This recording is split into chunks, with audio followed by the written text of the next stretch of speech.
I mean, let's be clear, it's a fiasco because this was the very first big policy announcement from a new Labour government after 14 years. It was obviously completely unexpected. It had not been trailed at all in the manifesto or the election campaign.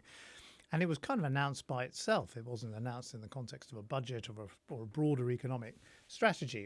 It was. We think, there are lots of, there's a big blame game going on at the moment, but we think it was used really as an illustration by Chancellor Rachel Reeves that she was going to be tough and she was going to fill this hole that the Tories had left, this sort of black hole that she claimed she'd inherited. And I hear from Treasury officials that they said, this is risky.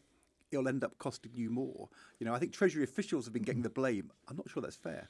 Yeah, and we also, I think, reported at the time what we'd heard that the Prime Minister had not himself interrogated the policy when he was having one of those bilateral meetings, which you and I would be very familiar with, that Chancellors have with Prime Ministers. And you kind of rely on the Prime Minister to be a sort of political check a bit on what the Treasury and the Chancellor is up to.